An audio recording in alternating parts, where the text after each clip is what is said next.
크신 사랑 찬양하리. 나의 죄를 사하려고 십자가에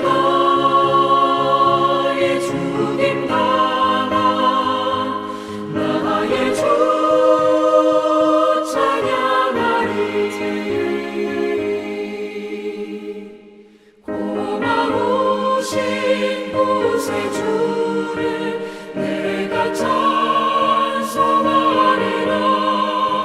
죽음에서 생명으로 나를 인도하셨네. 크신 사랑 찬양하리. 나의 죄를 사하려고 십자가에 죽임 당한 나의 주를 찬양하리.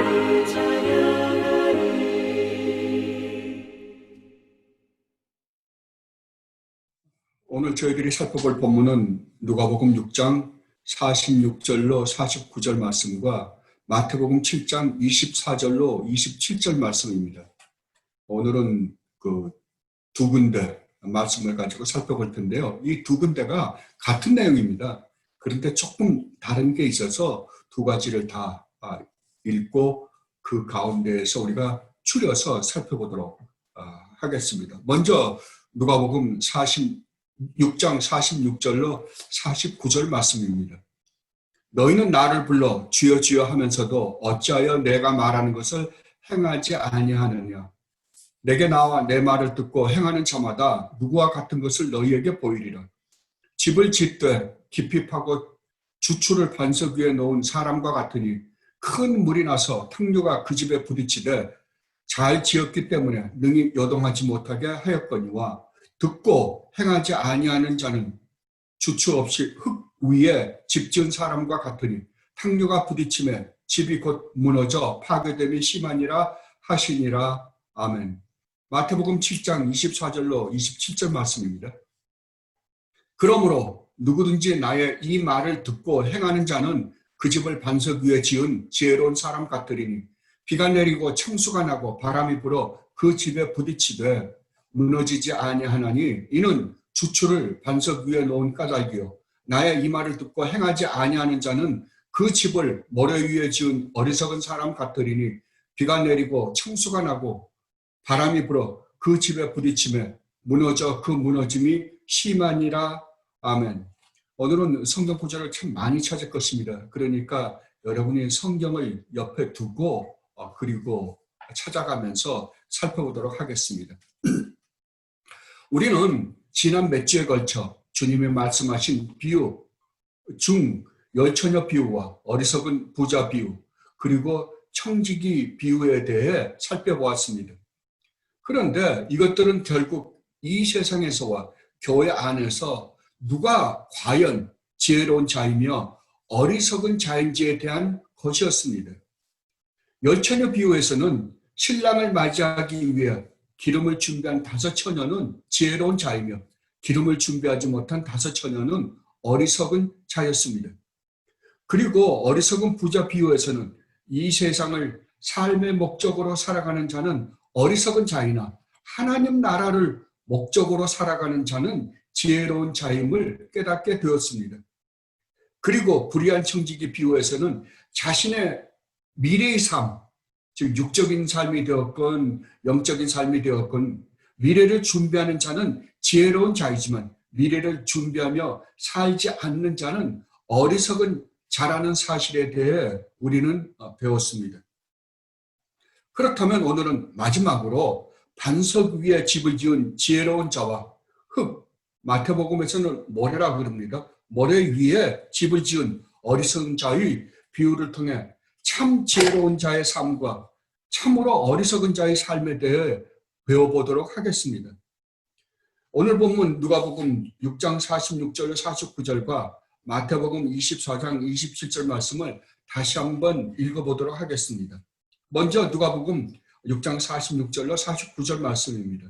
여러분, 여기에서 여러분들이 마태복음에서 말하고 있는 것과 무엇이 다른가를 생각해 보면서 따라와 주시기를 바랍니다. 너희는 나를 불러 주여 주여 하면서도 어찌하여 내가 말하는 것을 행하지 아니하느냐. 여기서 주님의 말씀을 듣고 행하지 않는 자가 뭐라 그러냐 그러면은 예수님을 주여 주여라고 부른다고 지금 누가는 말하고 있습니다. 그런데 마태복음에는 이 주여 주여란 말이 기록되어 있지 않습니다.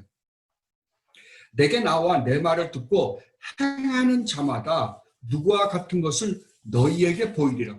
집을 짓되 깊이 파고 주초를 반석 위에 놓은 사람과 같으니 큰 물이 나서 탕류가 그 집에 부딪히되 잘 지었기 때문에 능히 요동하지 못하게 하였거니와 듣고 행하지 아니하는 자는 주초 없이 흙 위에 집 지은 사람과 같으니 탕류가 부딪힘에 집이 곧 무너져 파괴됨이 심하니라 하시니라.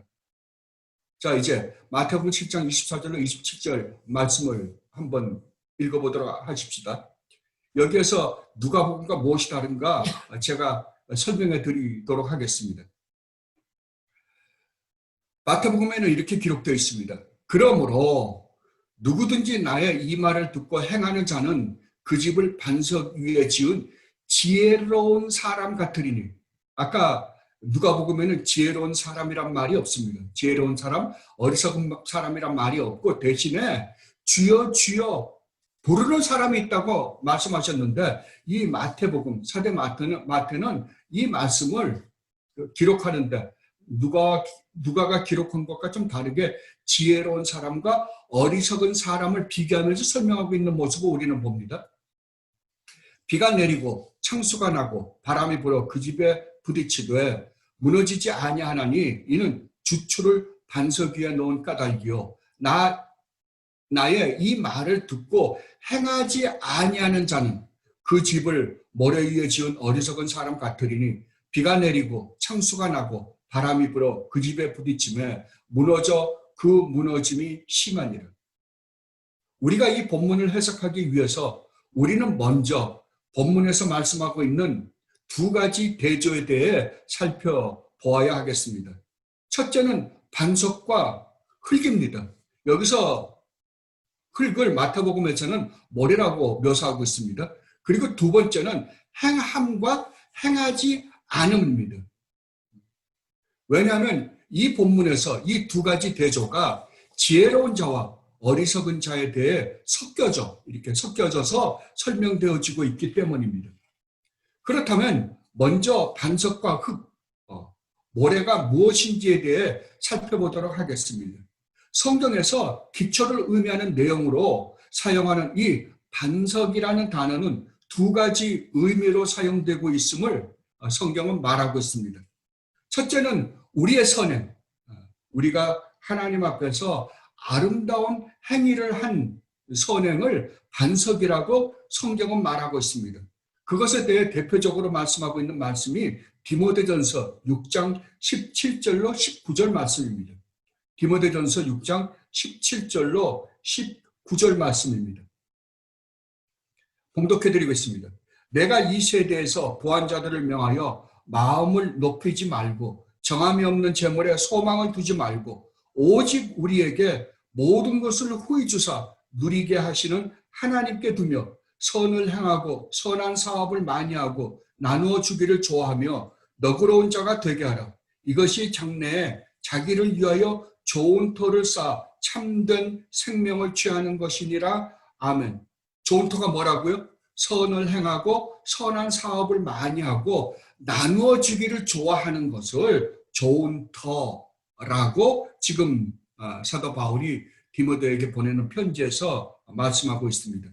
그리고 두 번째는 여러분이 잘 아시는 구원의 반석이신 우리 주님 예수 그리스도를 반석이라고 묘사하는 성경 구절들이 상당히 많습니다. 이것은 성경의 여러 곳들, 즉 구약과 신약 모두에서 소개하고 있는 모습을 우리는 성경에서 발견할 수 있습니다. 먼저는 이사야서입니다. 이사야서 28장 16절 말씀입니다. 이사야서 28장 16절 말씀입니다.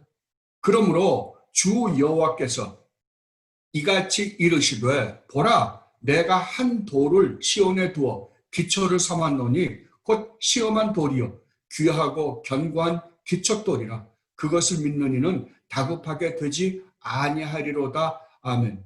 여기서 이사야가 예언을 합니다. 한 돌을 시온에 둘 텐데 이 돌이 모든 사람을 시험할 것이랍니다. 어떤 사람에게는 구원을 얻는 기초돌이 되는 반면에 어떤 사람에게는 이 돌이 넘어지는 시험에 걸리게 넘어지는 돌이 될 것이라고 말합니다. 이것은 메시아에 대한 예언입니다.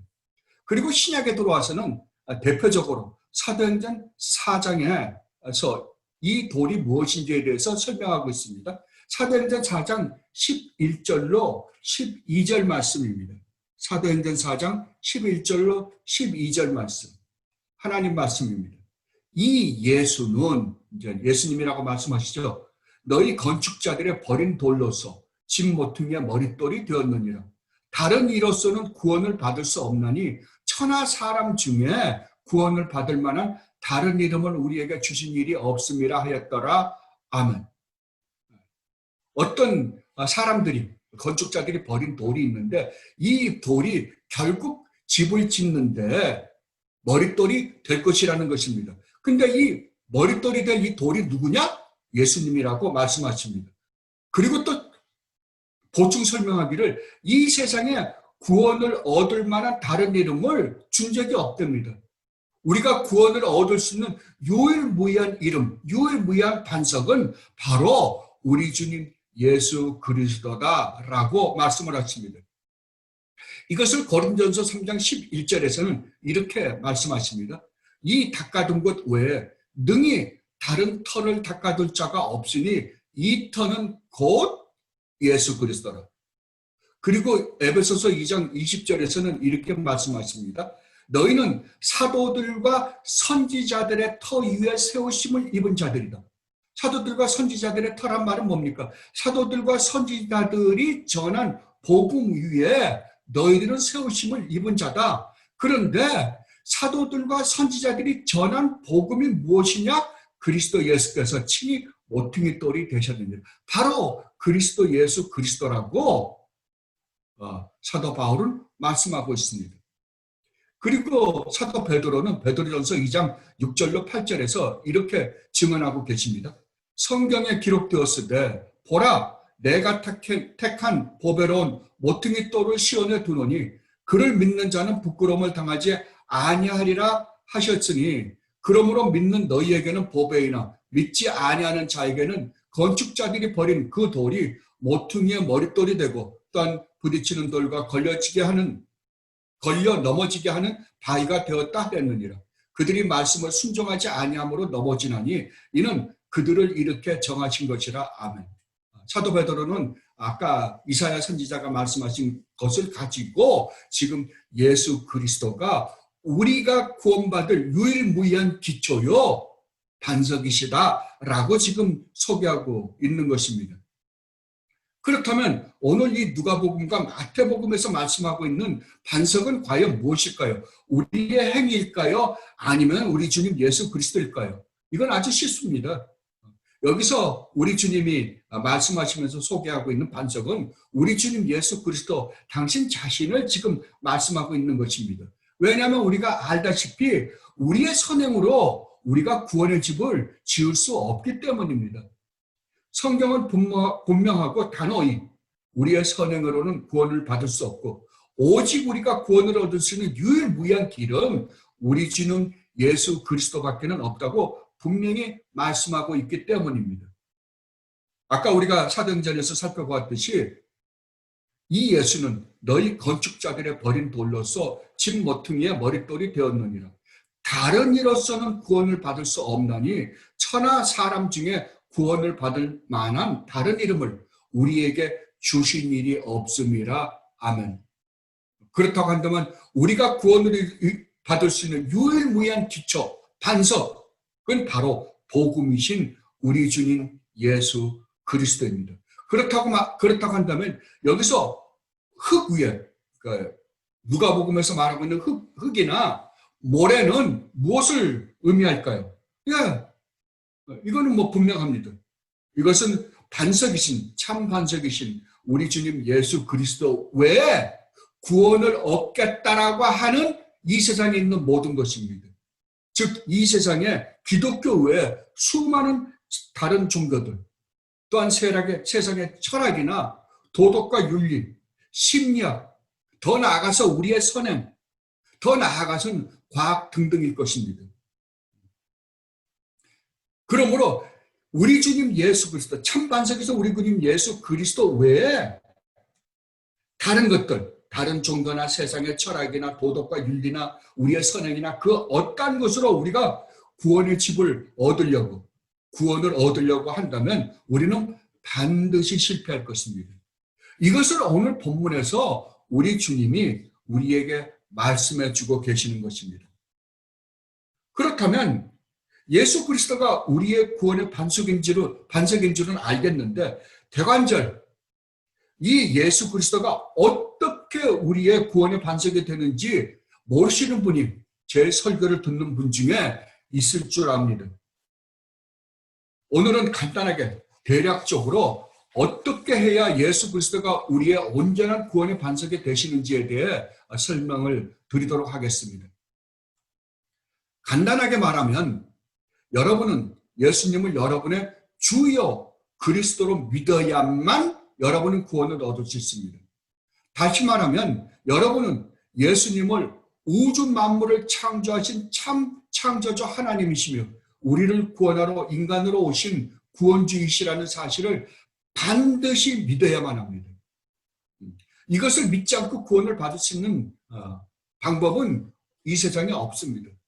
그래서 과거에 우리 초대교회 믿음의 선배들은 예수님이 주시라는, 하나님이시다는 그 사실 하나만을 고백하는데 목숨을 걸고 그것을 믿은 사실을 우리는 알 수 있습니다. 그렇다면 우리가 예수님이 우리의 주여 그리스도로 믿기 위해서 우리가 알아야 하는 내용은 과연 무엇일까요? 이것은 네 가지로 우리가 설명할 수 있습니다. 첫째로 여러분은 예수 그리스도가 누구이신지에 대해 반드시 알아야 됩니다. 앞에서도 말씀드렸듯이 여러분은 예수님이 우주 만물을 창조하신 참 하나님이심을 반드시 믿어야만 합니다.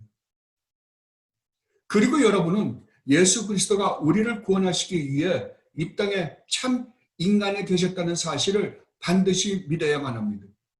이 두 가지 사실을 믿지 않고 우리가 예수님을 통하여 구원받을 수 있는 방법은 절대로 없습니다. 만약에 우리가 이 두 가지 사실, 예수님이 참 하나님이시며 참 인간으로 이 땅에 오셨다는 것을 여러분이 믿지 않고서는 여러분은 절대로 예수님이 여러분의 구원의 반석이 되시지 않을 것입니다. 그리고 두 번째로 여러분은 예수 그리스도가 이 땅에 인간의 몸을 입으시고 하신 일이 무엇인가를 반드시 알아야만 합니다. 반드시 알고 믿어야만 합니다. 참 하나님이신 예수님은 인간의 몸을 입으시고 우리의 구원에 필요한 두 가지 일을 하셨습니다.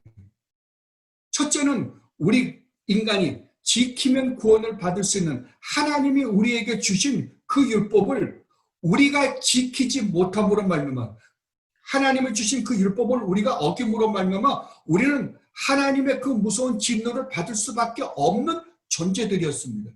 그런데 우리 주님이 이 땅에 오셔서 우리를 대신해서 하나님의 그 율법을 온전히 지켜주심으로 말미암아 그것을 믿는 우리를 마치 예수 그리스도 안에서 우리가 그 율법을 온전히 지킨 것처럼 하나님이 인정해 주심으로 말미암아 우리가 구원을 받는다는 사실입니다.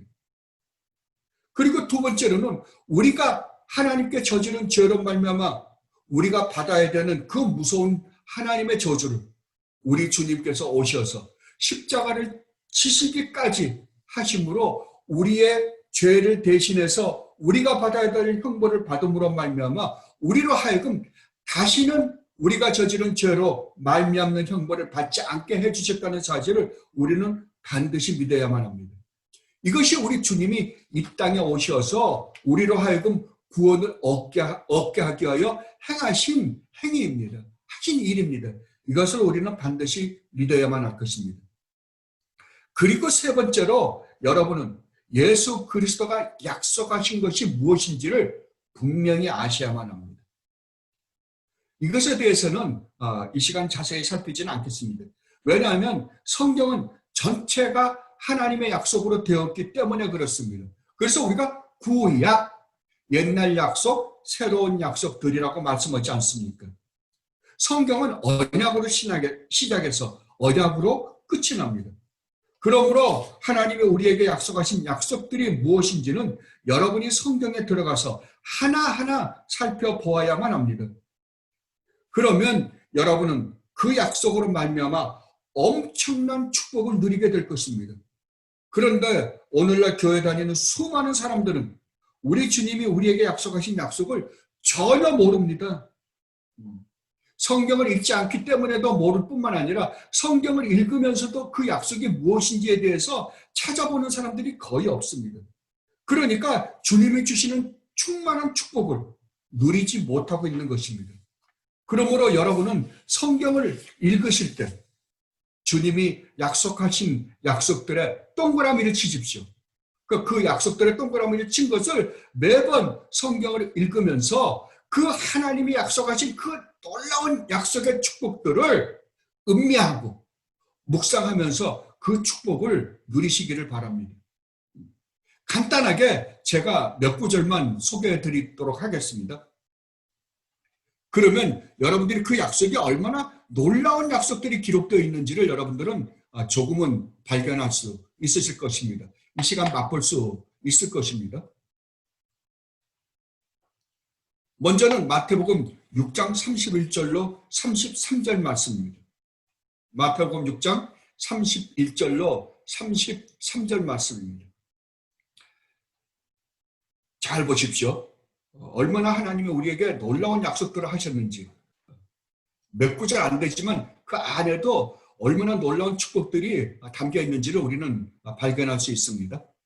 그러므로 염려하여 이르기를 무엇을 먹을까, 무엇을 마실까, 무엇을 입을까 하지 말라. 얼마나 놀랍습니까? 얼마나 놀라운 선포입니까? 이는 다 누가 구하는 것이라? 이방인들이 구하는 것이라. 이방인이라는 건 뭡니까? 하나님을 모르는 자들이 구하는 것이라고요. 하나님을 모르는 자들은 이것이 목적이 되어 이 세상을 살아가는 자들이라고요. 그러나 너희 하늘 아버지께서 이 모든 것이 너희에게 있어야 할 줄을 아시느니라. 뭐라고요? 하나님은 우리가 이 세상을 살아가는데, 이 육신이 이 세상을, 이 땅을 살아가는데 이러한 것들이 필요한 걸 안 되는 거예요. 아시면서도 우리 보고는 걱정하지 말라라고 그러십니다. 그리고 뭐라 그럽니까? 너희는 먼저 그의 나라와, 그의 나라가 누구의 나라예요? 하나님의 나라와 하나님의 의를 구하라. 그리하면 이 모든 것을 너희에게 더하시리라. 얼마나 놀라운 약속입니까? 우리 주님은 분명히 우리가 먹고 마시고 입고 잠잘 곳이 필요하다는 걸 아신다는 거예요. 그러나 너희는 그것 때문에 걱정하는 사람들이 아니다. 너희는 그러면 무엇을 걱정하며 무엇을 목적으로 살아가는 사람들이라고요? 하나님의 나라와 하나님의 다스리심과 하나님께 순종하며 삶과 동시에 하나님과 아름다운 관계를 가지고 살아야 한다. 그것이 너희가 이 땅을 살아가는 삶의 의미와 목적이다라고 말씀하시는 거예요. 그러면 어떻게 한다고요? 나머지 먹는 문제, 마시는 문제, 입는 문제, 잠자는 문제는 내가 해결해 주마라고 약속하십니다. 여러분 정말 이거 믿으십니까? 얼마나 놀라운 약속이에요. 근데 우리는 믿질 않아요. 하나님 말씀 믿지 않는다니까. 이게 문제인 거예요. 그리고 마태복음 11장 28절에서 이렇게 말씀하십니다. 수고하고 무거운 짐진 자들아 다 내걸어라. 그 무거운 짐이 뭡니까? 이 세상에서 우리가 짊어지고 가는 짐입니다. 이 세상에 우리가 살아가면서 얼마나 수많은 짐이 있습니까? 그런데 그런 무거운 짐을 지고 너희가 수고하느냐? 특히 죄짐까지도 포함하고 있습니다. 그러니까 주님 뭐라 그래요? 내게 오라고요. 주님 앞에 오라고요. 그러면 내가 너희를 어떻게 한다고? 쉬게 한다고요. 너희가 어떤 짐을 지고 있든지 간에 너희는 지금 그 가운데서도 참된 안식을 누리며 살 수 있다라고 주님이 약속하시는 거예요. 그리고 마태복음 18장 18절로 20절에서는 이러한 약속들이 기록되어 있습니다. 진실로 너희에게 이르노니 무엇이든지 너희가 땅에서 매면 하늘에서도 매일 것이요 무엇이든지 땅에서 풀면 하늘에서도 풀리리라. 진실로 다시 너희에게 이르노니 너희 중에 두 사람이 땅에서 합심하여 무엇이든지 구하면 하늘에 계신 내 아버지께서 그들을 위하여 이루게 하시리라. 두세 사람이 내 이름으로 모이고서는 나도 그들 중에 있느니라. 아멘. 뭐라고요? 우리가 땅에서 풀면 하늘에서도 풀릴 것이고 우리가 땅에서 매면 하늘에서도 매인됩니다.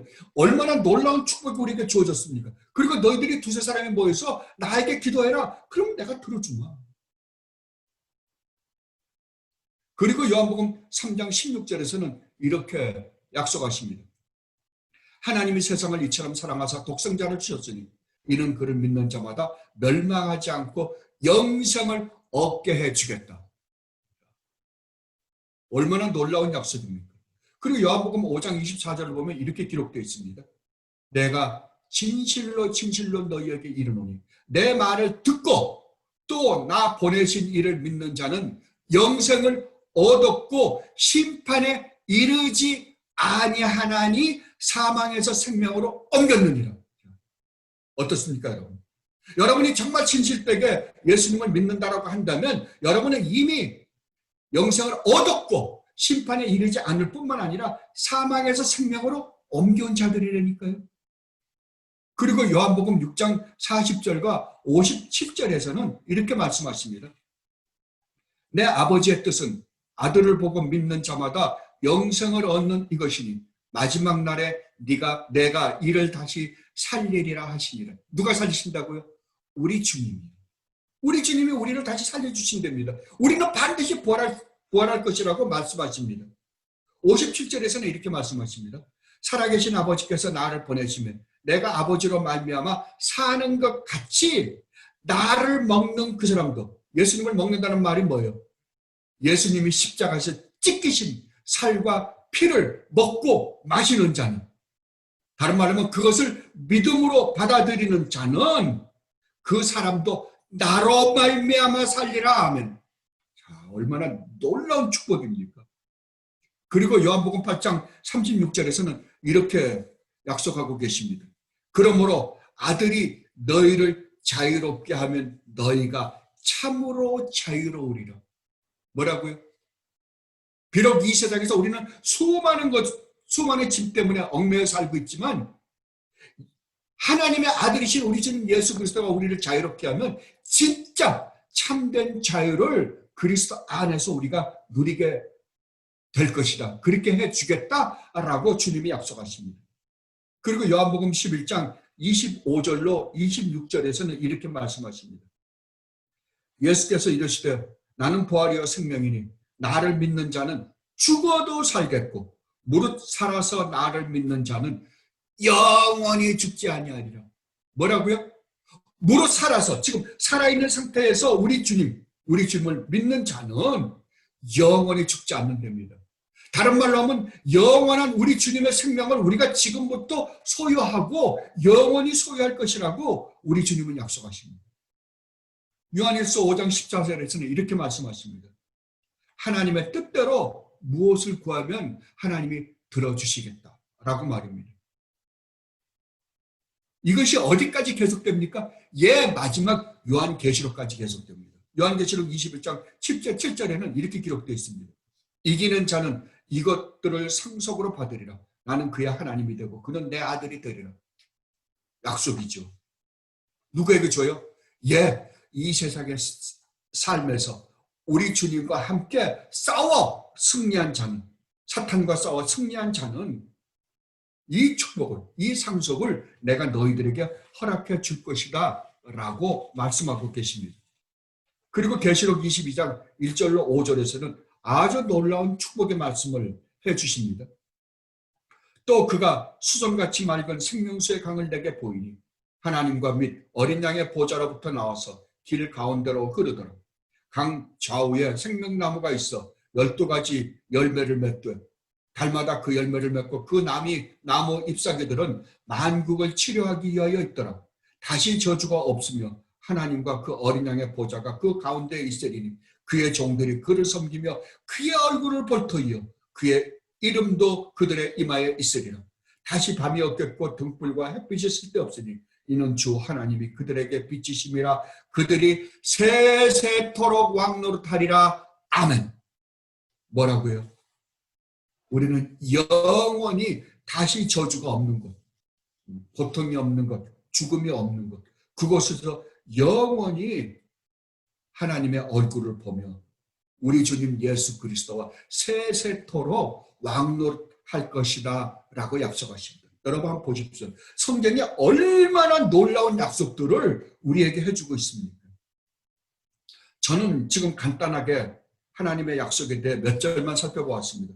그러나 성경에는 이 하나님의 놀라운 축복의 약속들이 질비하게 기록되어 있습니다. 그러니 여러분은 성경 안에서 주님이 약속하신 이 약속들을 찾아서 반드시 또 묵상해 보십시오. 그러면 그 약속들로 말미암아 우리가 누리게 되는, 맛보게 되는 그 축복들은 정말 상상을 초월할 것입니다. 이 축복을 누리며 사는 여러분들이 되시기를 진심으로 바랍니다.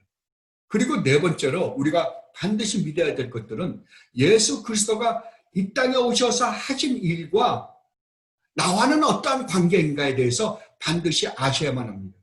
다른 말로 하면 예수 그리스도가 하신 일이 나에게 어떤 축복을, 어떤 엄청난 축복을 가져다 주었는지에 대해서 반드시 알아야만 합니다. 그래야만 여러분들이 올바르게 튼튼한 신앙생활을 할 수가 있습니다. 여러분은 이 네 가지를 반드시 성경에서 찾아내 아시고 믿으셔야만 합니다. 그래야 여러분은 올바른 믿음을 가지고 주님의 축복 가운데서 지혜로운 자로서 살아갈 수가 있을 것입니다. 그런데 주님께서는 오늘 본문에서 이상한 말씀을 하십니다. 주님께서는 모래 위에 집을 지은 어리석은 자와 같은 자들도 올바른 교리를 알고 믿는다고 고백하는 사람들이 있다고 말씀하십니다. 이것에 대해서 아까 우리 누가복음 그 7장 46절에서 이렇게 말씀하고 있는 모습을 우리는 봅니다. 너희는 나를 불러 뭐라고요? 주여 주여 하면서도 이들이 예수님을 주님이라고 불렀다고 말씀하십니다. 여기서 말하는 주님이라는 말은 예수님이 참 하나님이심을 믿었다는 말입니다. 다른 말로 하면 이들이 예수님이 참 하나님이시며 우리를 구원하기 위해 이 땅에 인간의 몸을 입고 오신 분이라는 사실을 믿었다는 의미입니다. 더 넓은 의미에서 우리가 이것을 살펴보면 이들은 올바른 교리를 알고 믿고 고백했다고 말을 하는 것입니다. 그렇다면 이것이 어떻게 된 것입니까? 우리가 이러한 사실을 입으로 믿는다고 고백하면 우리는 구원을 얻는 것이 아닙니까? 사도 바울은 분명히 사도행전에서 간수에게 주 예수 그리스도를 믿어라. 그리하면 너와 내 집이 구원을 얻는다고 분명히 말씀하시지 않으셨습니까? 그런데 우리 주님께서는 오늘 본문에서 이것만으로는 부족하다고 하십니다. 왜 그럴까요? 여기에서 우리가 하나 아주 큰 잘못을 저지르고 있는 모습을 우리는 오늘날 기독교에서 발견할 수 있습니다. 이것에 대한 올바른 이해를 갖지 못하니까 오늘날 기독교가 이렇게 된 것입니다. 기독교가 세상 사람들이 보기에도 몰상시간 종교가 되어버리고 만 것입니다. 그것은 바로 올바른 교리를 진실되고 참되게 고백한 사람들에게 마땅히 열려야 하는 열매에 대한 오해입니다. 우리는 올바른 교리를 얼마든지 알 수 있습니다. 저도 이러한 사람들을 수없이 많이 봤습니다. 교리라고 하면 얼마나 잘 알고 있는지 모릅니다. 그리고 여러분들이 웨스트민스터 신앙 고백을 한 번만 공부하면 여러분이 기독교인으로서 믿어야 하는 올바른 교리는 얼마든지 알 수 있습니다. 그런데 올바른 교리를 배워서 알고 입으로 이 교리들을 믿는다고 제가 분명히 말씀드립니다. 단순히 고백한다고 해서 그것이 참 믿음은 아닐 수 있다라고 우리 주님은 오늘 말씀하고 있는 것입니다. 그렇다면 무엇이 참 믿음입니까?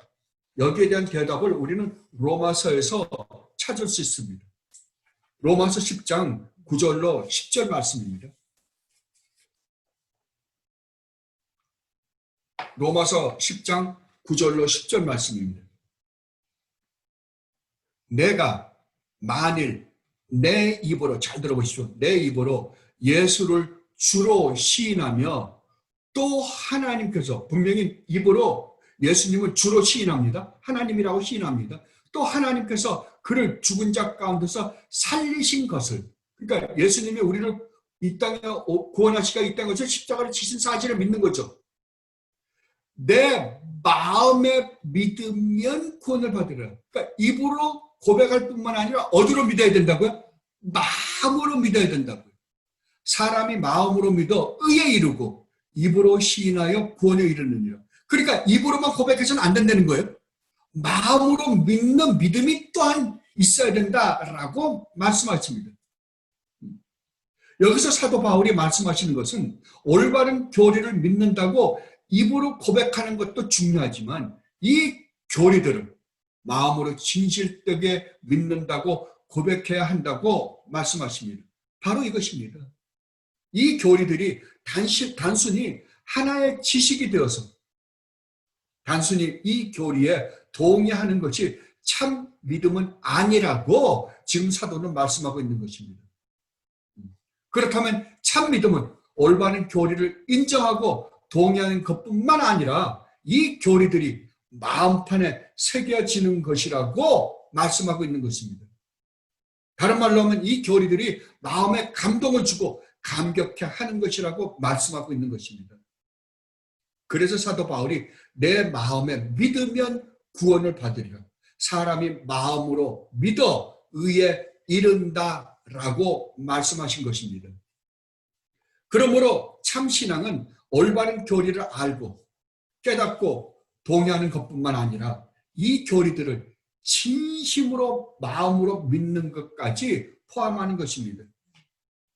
이 교리들이 마음속에 진심으로 감동이 되지 않고는 이 교리들은 절대로 내 것이 되지 않는다고 성경은 말씀하고 있는 것입니다. 그래서 사람들은 종종 훌륭한 신학자들 가운데서도 우리 개혁주의 교리를 올바로 고백하는 신학자들 가운데서도 지옥에 갈 사람들이 많다라고 이야기하고 있는 것입니다. 그런데 주님께서는 오늘 본문에서 이것도 아직 참 신앙이라고 부르기에는 부족하다고 말씀하고 계십니다. 주님께서는 이것들이 참 신앙으로 인정받기 위해서는 반드시 그에 걸맞는 삶이 따라야만 한다고 말씀하고 있는 것입니다. 너희는 나를 불러 주여 주여 하면서도 어찌하여 내가 말하는 것을 행하지 아니하느냐. 주님은 분명히 참 믿음에는 올바른 교리도 중요하고 이 교리들을 마음으로부터 진실되게 느끼고 감격하고 받아들이는 것도 중요하지만 이 올바른 교리는 반드시 우리의 삶을 총체적으로 변화시킬 것이라고 말씀하고 있는 것입니다. 이 부분에 대해서는 누가의 기록보다는 사도 마태의 기록이 조금 더 쉽게 자세히 설명하고 있는 것 같습니다. 마태복음입니다. 마태복음 7장 15절로 23절 말씀입니다. 아까 우리가 마태복음 7장 24절로 29절 말씀 살펴봤죠. 그 조금 전입니다. 7장 15절로 23절 말씀입니다. 거짓 선지자들을 삼가라. 여기서 거짓 선지자들을 우리가 다른 말로 어리석은 신앙인이다 라고 해석을 해도 틀린 말은 아닐 것입니다. 양의 옷을 입고 너희에게 나오나 속에는 노략질하는 일이라. 그들의 열매로 그들을 알지니 가시나무에서 포도를 또는 엉겅퀴에서 무화과를 따겠느냐? 맞죠? 열매로 그들을 안됩니다. 가시나무에서는 가시가 열리지 포도가 열리지 않습니다. 엉겅퀴에서 무화과가 열리지 않을 거예요. 포도나무에서 포도가 열리고 무화과나무에서 무화과가 열릴 거예요. 이와 같이 좋은 나무보다 아름다운 열매를 맺고 못된 나무가 나쁜 열매를 맺나니 당연하죠. 좋은 나무가 나쁜 열매를 맺을 수 없고 못된 나무가 아름다운 열매를 맺을 수 없느니라. 그렇다면 우리가 사탄의 나무에 붙어 있으면 뭐가 열릴까요? 사탄의 열매가 맺힐 거고 우리가 거룩하시고 의롭고 선하신 우리 주님 예수 그리스도의 나무에 붙어 있으면요. 우리 주님의 아름다운 그 성품의 열매가 우리에게 맺힐 것입니다. 안 그렇습니까? 그런데 우리 주님은 이렇게 말씀하십니다. 아름다운 열매를 맺지 아니하는 나무마다 찢겨 불에 던져지느니라. 다른 말로 하면 아름다운 열매를 맺는 그 나무는 무엇입니까? 우리 주님 예수 그리스도입니다. 우리 주님 예수 그리스도는 거룩하시고 의로우시고 선하신 나무이십니다. 그렇다면 그 나무 가지에 붙어있는 우리에게 맺히는 열매는 뭘까요? 거룩과 의와 선이겠죠. 그러니까 주님의 성품의 열매가 우리에게 맺힐 것입니다. 그러니까 주님 뭐라 그러면 이러한 것은 그 열매로서의 온전한 열매가 아니다라고 설명하십니다. 나더러 주여 주여 하는 자마다 주여 주여 한다고 해서 그게 참 열매에 들어가는 것은 아니다라는 거예요. 다 천국에 들어갈 것이 아니요 다만 하늘에 계신 내 아버지의 뜻대로 행하는 자라야 들어가리라. 그날에 많은 사람이 나더러 이르되 주여 주여 우리가 주의 이름으로 선지자 노릇하면 그러면 주의 이름으로 선지자 노릇한 게 열매가 된다 안 된다? 안 된다고요. 주의 이름으로 귀신을 쫓아내며 주의 이름으로 귀신을 쫓아낸 것이 열매가 된다 안 된다? 안 된다고요.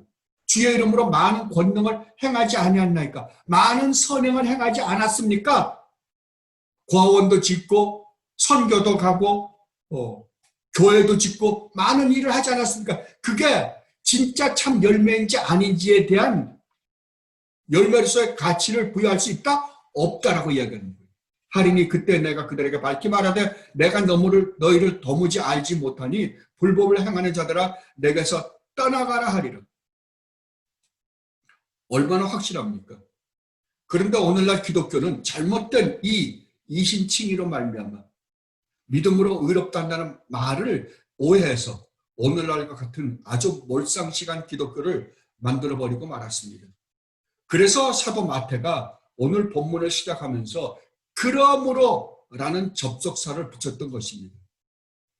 7장 24절 말씀을 보면 이렇습니다. 그러므로 누구든지 나의 이 말을 듣고 행하는 자는 그 집을 반석 위에 지은 지혜로운 사람 같으리니. 그렇다면 여기에서 이 말을 듣고 라고 말씀하신 주님의 말씀은 무엇일까요? 산상설교입니다. 산상설교는 어디서부터 시작합니까? 마태복음 5장 1절로부터 시작합니다. 5장 1절로부터 시작해서 7장 23절까지가 주님의 설교입니다. 이 모든 것을 너희가 들었느냐? 산상설교를 너희가 들었느냐? 심령이 가난한 자는 복이 있나니 천국이 저희 것이며 라는 말씀서부터 7장 22절까지의 말씀입니다. 그 설교 전체를 네가 들었느냐? 잘했다. 설교를 잘 들었다. 그러나 그것을 듣는 것으로만 끝내서는 절대로 안 된다라고 말씀하십니다. 그럼 어떻게 해야 된다고요? 그것을 듣고 너희는 그러한 삶을 살아야만 하는 존재들이다. 다른 말로 하면 내가 이 땅에 와서 한 일로 말미암아 너희가 참 구원을 얻은 참 믿음을 가진 자라고 한다면 너희는 반드시 그러한 삶을 살아야만 하는 자들이다라고 말씀하시는 거예요. 그 삶을 살아서 너희들이 구원을 받는 게 아니라 너희들이 내가 이 땅에 와서 한 일로 말미암아 너희들이 구원을 받았다라고 한다면 너희는 어떻게 해야 된다? 반드시 산상수훈을 통하여 내가 너희들에게 설교한 그 설교의 말씀대로 살아야만 하는 자들이다 라고 말씀하고 있는 거예요. 그러므로 너희는 나의 이 말을 듣기만 하고 삶으로 살아내지 않는다고 한다면 너희는 참 믿음을 가진 자들이 아니다 라고 말씀하고 계시는 겁니다. 그래서 그 열매로 그들을 안다라고 말씀하고 있는 것입니다. 그렇다면 이제 우리는 구원을 얻는 참 믿음이 무엇인지에 대해서 정리할 수 있습니다. 첫 번째로 구원 얻는 참 믿음은 반드시 올바른 교리로부터 출발합니다. 올바른 교리를 반드시 알아야 할 뿐만 아니라 그 올바른 교리를 반드시 믿어야만 합니다. 그러나 이 교리들을 동의하는 수준으로는 안 된다고 말씀하십니다. 구원을 얻는 참 믿음은 반드시 마음의 변화를 가져온다고 주님은 말씀하십니다. 그러나 이것까지도 참 믿음으로 구원을 얻는 참 믿음으로는 부족하다라고 말씀하십니다. 참 믿음은 반드시 주님께 순종하는 삶으로 연결되어져야만 한다라고 우리 주님은 지금 말씀하고 있는 것이에요. 그렇다면 구원을 얻는 참 믿음은 무엇입니까? 지식, 감정, 의지 이 세 가지가 함께 하나로 조화를 이루는 참 신앙입니다. 이것들 중 어느 것 하나라도 빠진다면 그것은 절대로 참 믿음이 될 수 없음을 우리 주님은 오늘 이 본문을 통하여 우리에게 말씀해 주시고 있는 것입니다. 그렇다면 누가 참으로 지혜로운 자이며 누가 어리석은 자입니까? 참 지혜로운 자는 이 세 가지를 함께 조화시켜 신앙생활을 하는 사람입니다. 그러나 어리석은 자는 이 세 가지 중 어느 하나를 빼든지 아니면 어느 것 하나를 더 강조하는 신앙입니다. 이 어리석은 신앙은 절대로 구원을 이루는 참된 신앙이 아니라고 우리 주님은 말씀하고 있는 것입니다. 여러분은 이것을 반드시 명심해야만 할 것입니다. 오늘날에는 이 어리석은 신앙과 같은 신앙을 소유한 사람들이 얼마나 많은지 모릅니다. 부지기수입니다. 현대 신학의 주류를 이루고 있는 도덕주의나 삼박자 구원이나 그리고 체험을 중시하는 신비주의 같은 것들이 바로 이 어리석은 신앙과 같은 것들입니다. 그렇다면 지혜로운 자와 어리석은 자의 차이는 언제 나타날까요? 주님께서는 분명히 말씀하십니다. 이들의 현저한 차이는 이들에게 닥치는 고난을 보면 금방 알 수 있다고 말씀하십니다. 지혜로운 자가 가지고 있는 신앙은 이 세상에서 어떤 고난이 닥쳐도 견뎌내는 신앙인 반면 어리석은 자의 신앙은 이 세상에서 고난이 닥치면 곧 무너지고 만다고 주님은 말씀하고 계십니다. 비가 내리고 창수가 나고 바람이 불어 그 집에 부딪힌답니다. 그러니까 이 세상에 이런저런 수많은 고난으로 말미암아 쓰러지고 넘어진다는 거죠. 그런데 그러한 고난이 온다 하더라도 비가 내리고 창수가 나고 바람이 불어 그 집에 부딪힐지언정 무너지지 아니하나니 왜요? 이는 주추를 반석 위에 놓은 까닭이요. 나 이 말을 듣고 행하지 아니하는 자는 그 집을 모래 위에 지은 어리석은 사람 같으리니 비가 내리고 창수가 나고 바람이 불어 그 집에 부딪히면 무너져 그 무너짐이 심하니라. 아멘. 왜 이렇게 될까요? 여러분은 왜 이렇게 된다고 생각하십니까? 우리가 지금까지 살펴봤던 지혜로운 자의 신앙과 어리석은 자의 신앙을 보면 지혜로운 자의 신앙은 모든 삶의 궁극적인 목적과 소망을 어디에 두었어요? 우리 주님 예수 그리스도에게 두셨습니다. 다른 말로 하면 하나님 나라에 두었습니다. 그러니까 하나님 나라는 영원한 나라입니다. 영원한 나라여 절대 변하지 않는 나라이기 때문에 절대 무너지지 않습니다. 그러나 어리석은 자의 신앙은 어디에다 삶의 목적과 소망을 두었습니까? 이 세상입니다. 변하기 쉬운 이 세상, 잠시 잠깐 있다가 없어지는 이 세상에 두었기 때문에 반드시 그들은 이러한 시험이 올 때 무너질 수밖에 없습니다. 그렇다면 여러분의 신앙은 어디에다 그 목적을 두고 계십니까? 여러분은 잠시 잠깐 있다가 없어지는 이 세상에 소망을 두고 사십니까? 아니면 영원히 없어지지 않고 좀과 동록이 해하지 못하는 하나님 나라의 궁극적인 소망을 두고 사십니까? 어디입니까? 여러분이 만에 하나라도 이 세상에 소망을 두고 사신다면 여러분은 언젠가는 반드시 실망하게 될 뿐만 아니라 큰 멸망을 맛보게 되실 것입니다. 그러나 여러분이 하늘에 여러분의 모든 소망을 두고 사시면 여러분은 반드시 영광 가운데서 거하게 될 것입니다. 지난주에는 제가 지옥을 묵상해 보라고 권해드렸습니다. 여러분 지옥을 묵상해 보셨습니까? 묵상해 보셨을 줄 압니다. 어땠습니까? 무서웠습니까? 여러분은 더욱더 이 지옥을 묵상해서 지옥의 무서움과 두려움을 계속해서 맛보셔야만 합니다. 이것은 한 번만 묵상하고 맛보는 것이 아니라 자주 묵상하고 맛보셔야만 합니다. 왜냐하면 지옥을 모르고 여러분이 하나님께 저지른 죄로 말미암아 여러분이 받았어야 할 그 지옥의 무시무시함, 지옥의 두려움을 모르고는 절대로 십자가를 통해 우리에게 베풀어진 은혜됨을 알 수 없기 때문입니다. 만약 여러분이 지옥을 묵상해 보시지 않았다고 한다면 여러분들은 반드시 묵상해 보셔야만 합니다. 그래야지 우리 주님 예수 그리스도로 말미암아 우리에게 주어진 이 구원의 은혜가 얼마나 놀라운 축복인지를 여러분들은 깨닫게 될 것입니다. 그러면 이번 주에는 여러분에게 하나님 나라를 묵상해 보라고 권해보고 싶습니다. 왜냐하면 지옥과 함께 우리가 영원히 살게 될 하나님 나라를 묵상할 때 여러분에게 정말 내가 얻은 축복이 얼마나 놀라운 것인가를 깨닫게 될 것이기 때문입니다. 지옥을 묵상할 때에는 마가복음 9장 43절로 49절 말씀을 근거로 해서 묵상하셨다면 이 하나님 나라를 묵상할 때에는 계시록 21장과 22장 5절까지의 말씀을 근거로 해서 묵상해 보시기 바랍니다. 너무 길면 특히 계시록 21장 22절로 22장 5절 말씀을 근거로 해서 하나님 나라를 묵상해 보시기 바랍니다.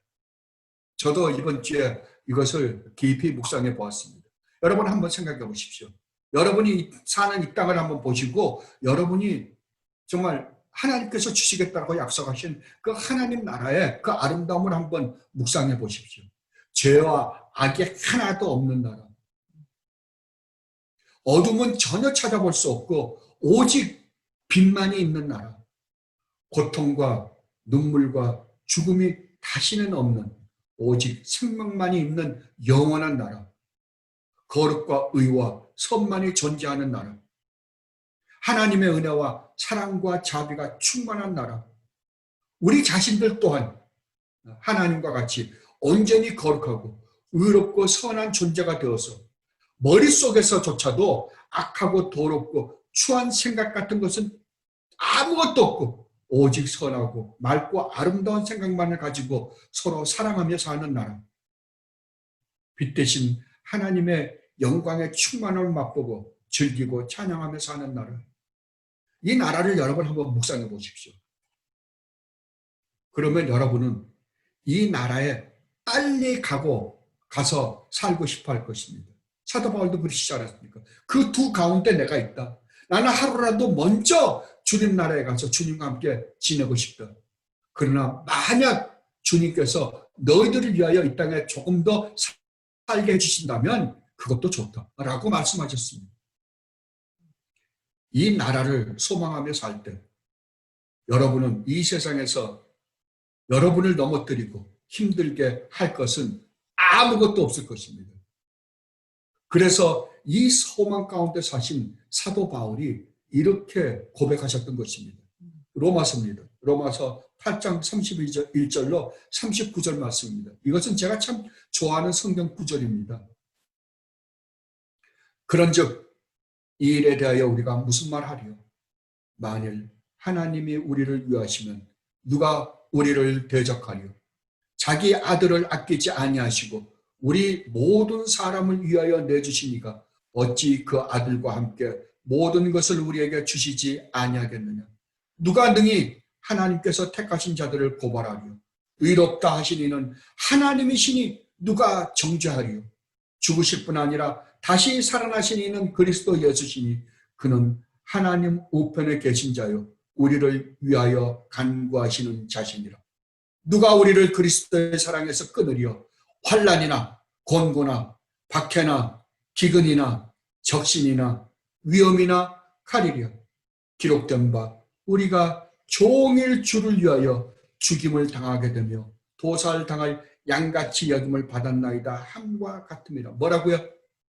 우리에게 환난이나 곤고나 박해나 기근이나 위험이나 칼 그리고 종일 주를 위하여 죽임을 당한 것 같은 도살당할 양같이 여김을 받았는데도 불구하고 그러나 이 모든 일은 우리를 사랑하시는 이로 말미암아 우리가 넉넉히 이기느니라.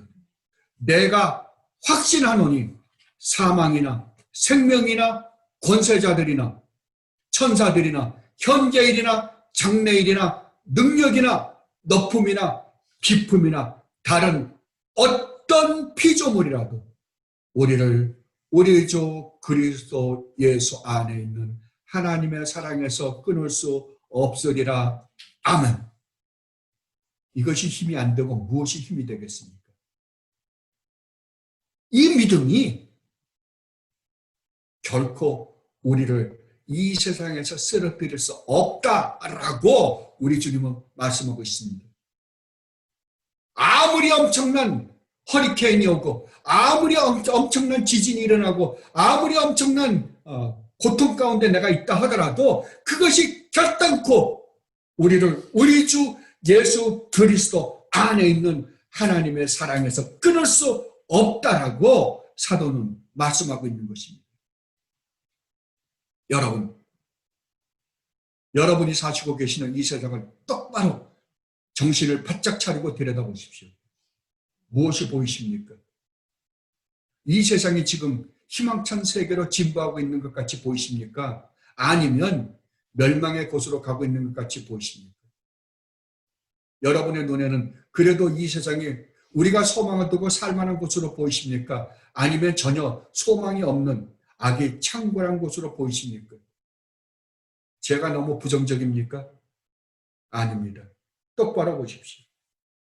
여러분이 이 세상을 어떤 눈으로 보느냐에 따라 여러분은 어리석은 자가 될 수도 있고 또한 지혜로운 자가 될 수도 있습니다.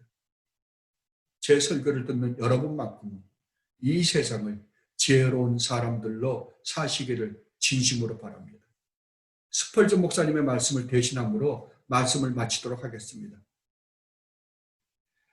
정말 얼마나 스펄전 목사님이 심각하게 말씀하시는지 들으십시오. 전파되는 복음의 말씀을 들음에도 불구하고 소귀에 경일기식으로 여기는 사람이 교회 안에는 수없이 많습니다. 그들은 하나님의 아들과 영생과 영원한 진노에서 벗어나는 길이 증거되고 있음에도 불구하고 자기네 귀를 닫고 들으려 하지 않습니다. 사람들은 그들 최고의 관심사와 영원한 이익에 대해 죽어 있습니다. 아무것도 그들의 관심을 하나님께로 돌릴 수 없습니다. 그러면 이러한 사람들은 마치 누구와 같습니까? 그들은 전혀 집을 짓지 않고 밤이나 낮이나 집도 절도 없이 사는 사람에 비유할 수 있습니다. 세상의 환란이 폭풍처럼 닥쳐올 때 예수님의 말씀을 들으려 하지 않던 이 사람들은 아무런 위로와 쉼을 얻지 못합니다. 질병이 닥쳐올 때 고통 중에서도 그들을 지켜줄 마음의 기쁨이 전혀 없습니다. 가장 무시무시한 죽음이라는 폭풍이 닥쳐와 그들을 칠 때 그 성난 기세를 절감하면서도 그들은 피난처를 찾지 못합니다. 그들은 영혼의 집 짓는 일을 외면했기 때문에 강력한 진노의 허리케인이 닥쳐와 세상을 파멸시킬 때 피난처를 얻지 못할 것입니다. 그들은 헛되이 바위에게 이르기를 내 위에 무너지라 하며 산에게 이르기를 나를 덮으라 할 것입니다. 그들은 지극히 높으신 이의 의로운 진노가 내리는 날에 오두막도 하나 없이 고통을 당할 것입니다. 아멘. 제 설교를 듣는 여러분은 한 사람도 빠짐없이 스펄전 목사님이 탄식하다 하듯 말씀하신 말씀이 여러분의 것이 되지 않게 주님의 말씀에 순종하며 사는 여러분이 되시기를 진심으로 바랍니다. 기도하십시다. 자비로우신 아버지 하나님, 정말로 고맙습니다. 오늘도